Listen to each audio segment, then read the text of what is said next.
Bom dia, Deus abençoe a sua vida nesse domingo e nós estamos aqui novamente para compartilharmos uma reflexão. No capítulo 24 de Mateus, no verso 3, ali temos o Apocalipse de Jesus, e ele vai falar para os seus discípulos algumas coisas que iriam acontecer no futuro para frente mesmo, né?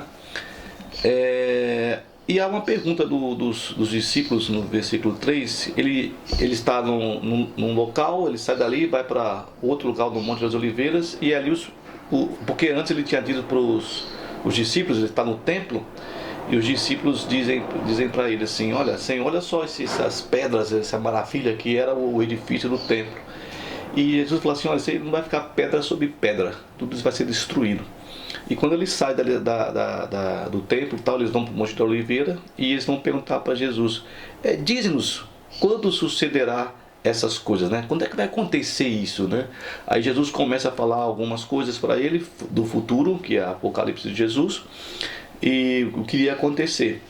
Então, para nós hoje, a nossa reflexão é sobre essa coisa. Diz-nos quando irá suceder essas coisas. Quando é que vai acontecer alguma coisa para mim, né? Como é que vai ser? Porque parece-nos que eu tenho algumas pessoas que têm me conversado comigo de situações tristes, de expectativa, de esperança, de coisas que não acontecem, de coisas que são sonhadas, desejadas e não se realizam.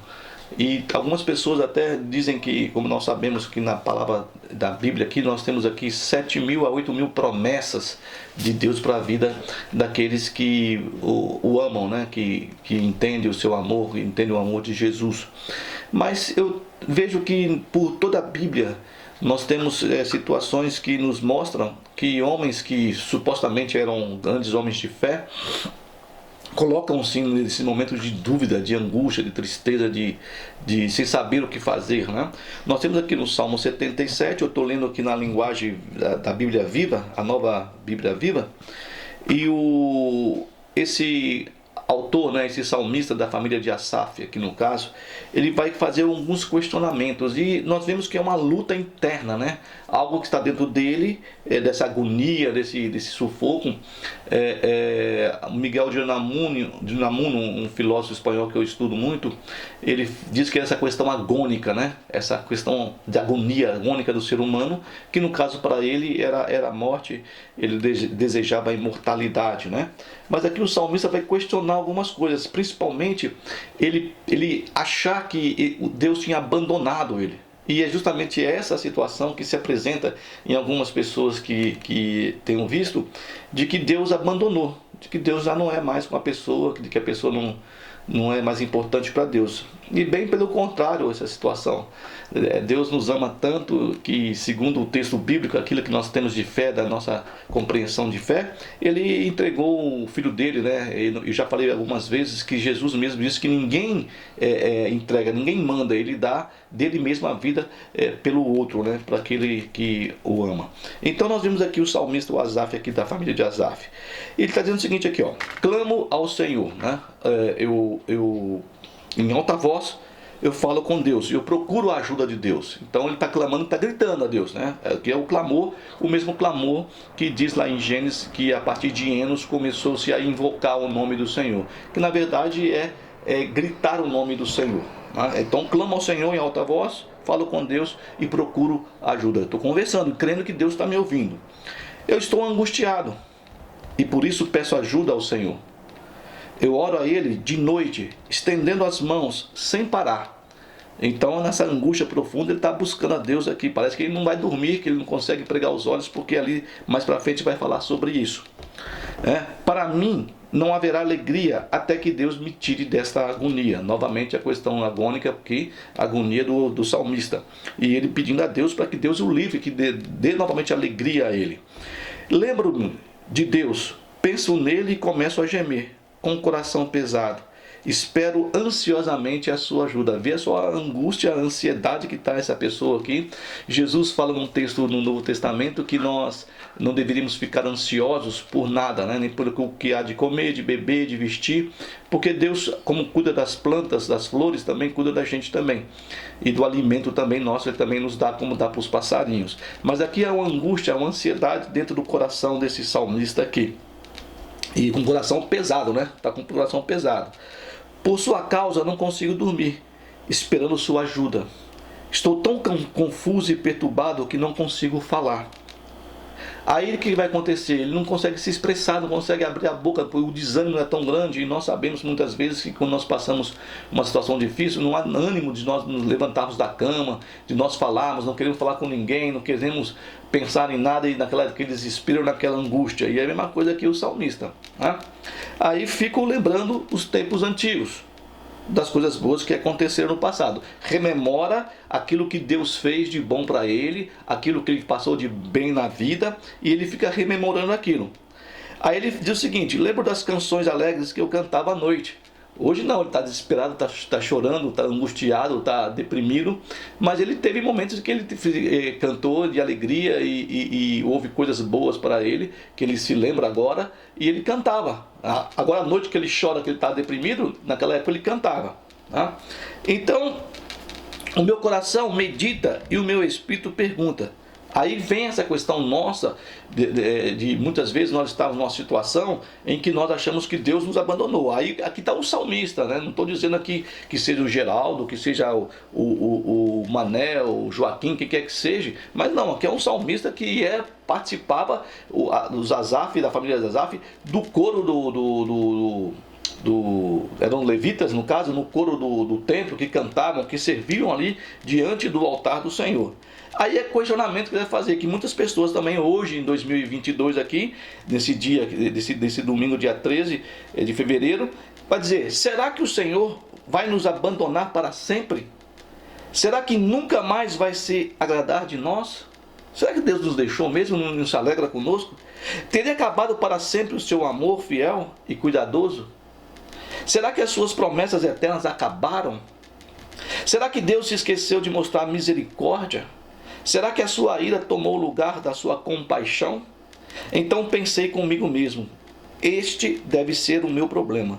A mão direita do Altíssimo não age mais. No texto eu estou lendo a Bíblia Viva aqui, no texto da Revista Corrigida e Atualizada, diz: isso é enfermidade minha, ou seja, isso é doença minha. Eu estou doente. Estou doente em achar que a mão de Deus, ela não opera mais, ela não age mais. Então ele vai passar para outro plano e diz assim: começarei então a lembrar das obras do Senhor, os grandes milagres que ele realizou no passado. Bom, ele lembrou agora há pouco tempo daquilo que era dele particular, no seu microcosmo, né? E agora ele está lembrando das coisas que Deus fez no macrocosmo, no geral todinho, os milagres que Deus fez no passado, principalmente através da sua intervenção em favor do povo de Israel. Pensarei em tudo que ele fez por nós, né? Está englobando todo mundo, não é só a minha, é nós. Nas grandes maravilhas, concentrarei meu pensamento naqueles milagres. Bom, então eu trago na minha memória os dias que eu passei muito bem, e trago também à memória aquilo que Deus faz, não só por mim, mas também por todos nós, por um conjunto todo desse mundo. Essas coisas que Paulo diz que a natureza expressa esse Deus, né? E ela manifesta esse Deus de uma maneira tremenda, porque pela natureza nós vemos o que o mundo tem e olhamos e falamos assim: poxa, isso aqui não pode ter sido feito através de uma ameba, nem de uma explosão tão perfeitamente. Há uma mão aí que, né? Então você começa a ver essas coisas, essas maravilhas que acontecem no mundo, e aí está então o salmista trazendo na mente dele os milagres que realizou o Senhor no passado, né? Seus caminhos, ó Deus, são santos e perfeitos. Aí ele vai falar sobre o Deus com letra minúscula, que ele pergunta: que Deus, ou seja, que Elohim, né, é tão grande como o nosso Deus? Como Deus com letra maiúscula, né? Que Deus é tão grande como o nosso Deus? É interessante, porque nós temos algumas coisas olhando. O Milton, quando ele escreve no seu Paraíso Perdido, no seu livro, ele projeta um Deus ele tenta justificar esse Deus, né? Descrevendo esse Deus como justo, como bondoso, como misericordioso.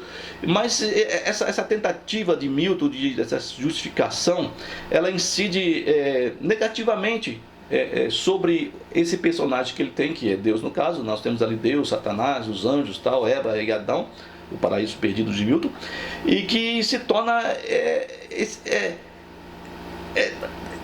deficitário esse Deus. Ele é um Deus ali teologicamente insalvável. Ele faz uma auto-justificativa do que ele está fazendo, né? Ele vai dar a resposta para o anjo, para Satanás, para Adão. Então ele vai se auto-justificando, né? E também tem ali uma fragilidade intelectual nesse Deus. Então esse Deus de Milton não é o Deus bíblico daqui, né? É um Deus que está ali se desculpando e é meu perdidão. Esse Deus é meu perdidão.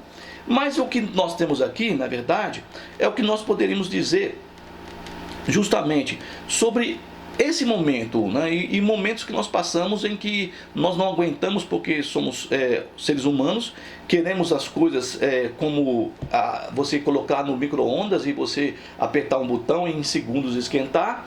E às vezes a situação não, às vezes é aquilo que eu já disse algumas vezes, que nós temos que ir lá pegar os gravetos, as madeiras e assoprar e tentar ali levantar o fogo, e depois que acender o fogo você colocar ali a sua panela naquele fogão a lenha, e a comida vai demorar, e por isso nós não entendemos muitas vezes por que nós sofremos tanto, que é a grande questão também do livro de Jó. Porque o homem sofre, ou seja, porque o justo sofre, né? Então nós temos na Bíblia vários exemplos de personagens que levaram algum tempo para que pudesse acontecer aquilo, e ali tinha promessas de Deus que foram faladas para aqueles personagens. Nós temos a primeira, no caso do Gênesis, Abraão, que da sua promessa 75 anos, que sai lá de Ur dos Caldeus para ir para Harã, Padan-Harã, depois de Padan-Harã para a Palestina, levou 25 anos para se cumprir a promessa a Abraão. O próprio Jacó também, através das suas promessas, ele ficou 21 anos voltando da Palestina, Jacó no caso, para Padan-Harã, e ali ele serviu lá o cunhado dele lá, o Labão, por 21 anos. Oprimido 21 anos, para depois ele sair dali e possuir lá a sua herdade e transformar a sua vida. Nós temos também José, que foi prometido em sonhos, né? Foi revelado a eles em sonhos, não tem ali nenhuma promessa dita ali, mas em sonhos, que levou mais ou menos de 13 a 20 anos também, para ele poder se realizar os sonhos que ele tinha, o sonho que ele teve de que os seus irmãos se dobrariam diante dele, que ele seria alguém poderoso. E José então vai ser preso e vai ficar ali na cadeia por causa da mulher de Potifar. E ele então, depois de quase 13 a 20 anos, que vai acontecer dos seus irmãos virem diante dele e depois seu pai e sua mãe. Moisés, né, chamado ali como o libertador de Israel, depois de ter cometido um crime, ele fica 40 anos no deserto, aprendendo a trabalhar com ovelhas para depois trabalhar com o povo de Israel. Nós temos também no meio dos juízes, Israel, muitas vezes oprimido pelo inimigo por culpa dele próprio também, do povo de Israel, e em alguns territórios da Palestina, e que levavam 30, 40 anos, até 50, 70 anos para ser libertos, né, por um dos juízes. Então nós temos também vários tipos de situações em que há promessas e não acontece, demora muito. O próprio Davi, no reino de Saul, e foi prometido a ele o reino, e levou quase 40 anos para Davi subir ao reino como havia sido prometido. Foi necessário que morresse o Saul, que morresse o seu filho Jonatas, para que Davi fosse aceito como rei de Judá e Hebrom, e depois de 7 anos ainda para ser aceito como um rei do território de Israel. Então pelo menos também uns 40 anos para Davi poder receber a sua bênção, né? Nós temos também o cativeiro babilônico de Israel de 70 anos, e depois que Jeremias havia profetizado que Daniel tinha também discernido pelas suas leituras do texto de Jeremias, 70 anos para o retorno de Israel do cativeiro para Jerusalém, para Judá. Nós temos aí um grande Messias, que é Jesus Cristo, que foi prometido por mais de 4.000 anos. Depois de 4.000 anos, segundo alguns estudos, Jesus chega, né? 4.000 anos. E nós temos também a Israel, que passou 2.000 anos e veio agora na era moderna aqui retornar a Palestina e ter um país, né? Então aquilo que os discípulos dizem quando vai acontecer essas coisas? Jesus então vai explicar, falar, mas não é agora, né? Então para nós também tem essa questão, não é agora. Pode acontecer iminentemente, amanhã, daqui a pouquinho, ou daqui a 5 anos, daqui a 1 ano, daqui a 10 anos, mas que vai acontecer, se foi Deus que prometeu, vai acontecer, né? Então não pode ser esse Deus que se justifica, de Milton, né, que nós falamos agora há pouco, não pode ser esse Deus. Tudo, na verdade, vai ser uma questão de fé.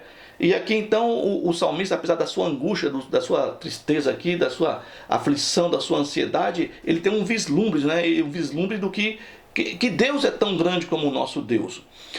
Numa música do César Augusto, do Paulo Sérgio e também do Cláudio de Oliveira, que é cantada pelo Zé Ramalho, que chama-se Sinônimos, existe uma frase interessante que eu gosto muito, né? Que quem revelará o mistério que tem a fé? Né?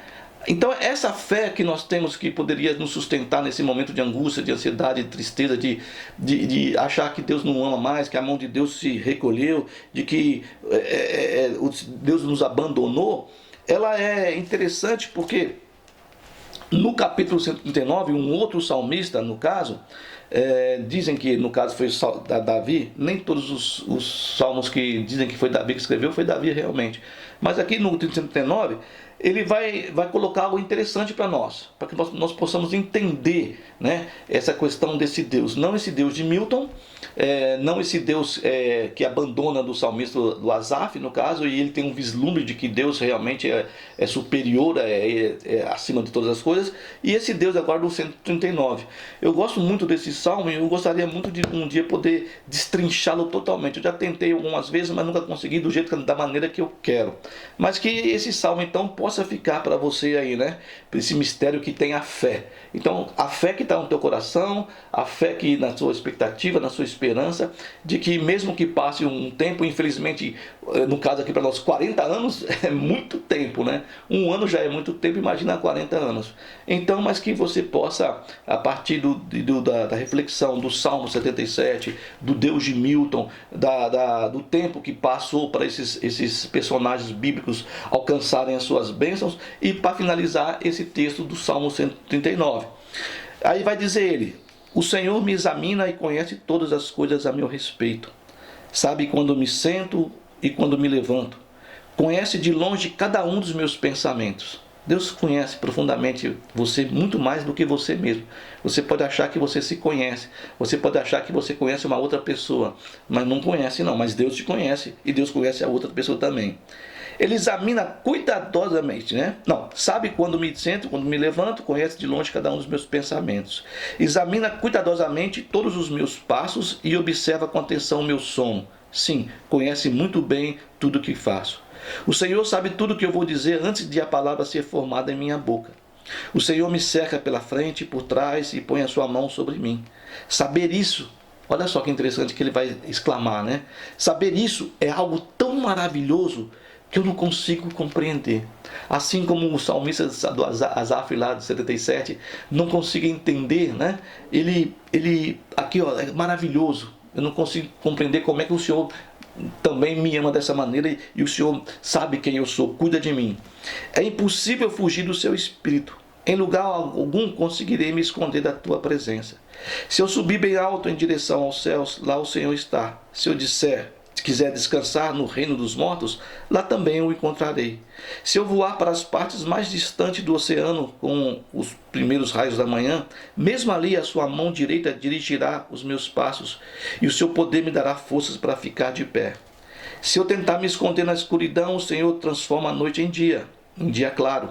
Para o Senhor a escuridão nada esconde. A noite mais escura brilhará como o dia claro, pois para o Senhor as trevas são luz.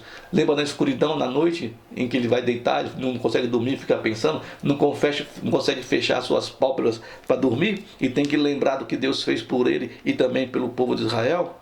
O Senhor criou todas as partes internas do meu corpo, uniu todas essas partes para formar o meu corpo. Enquanto eu ainda estava no ventre da minha mãe, antes de você nascer, Deus já sabia quem você era, já sabia o teu nome, já te conhecia e sabe quem você é, das suas aflições, dos seus desejos, dos seus anseios, dos seus sonhos, da sua ansiedade, da sua angústia. Deus sabe antes de você nascer. Agradeço ao Senhor por me ter criado de maneira tão perfeita e maravilhosa. Suas obras são maravilhosas e eu sei disto muito bem. Então, quem revelará o mistério que tem a fé? A fé de que esse Deus é maravilhoso e que nós sabemos muito bem. E que Ele está, apesar de nós acharmos que não, e que é demorado, que não é demorado, e Ele não está distante de nós, não nos largou em qualquer buraco, como nós muitas vezes vemos aí mães largando seus filhos dentro de sacolas, de lixeiras, de containers, de sacos. Ele não faz isso, Ele não faz isso. E eu desejo que a tua alma saiba disso muito bem, como Deus é maravilhoso, né? E você não vai compreender, mas que você saiba que as obras dele são maravilhosas para você e que Ele está. Quem pode revelar o mistério que tem a fé? E que você tenha a fé no seu coração e que o tempo seu vai chegar, né? O tempo de, como diz o texto de Cantares, o tempo de cantar chegou e o tempo de você cantar vai chegar, né? Não como o salmista que cantava e depois não cantou mais. Não, vai cantar sim, você vai cantar de novo. Deus abençoe o seu domingo, Deus abençoe a sua semana que se inicia, Deus abençoe a sua casa e com chuvas de bênção, torrentes de bênção sobre a sua vida, e que você possa ter fé. Deus abençoe e um grande abraço.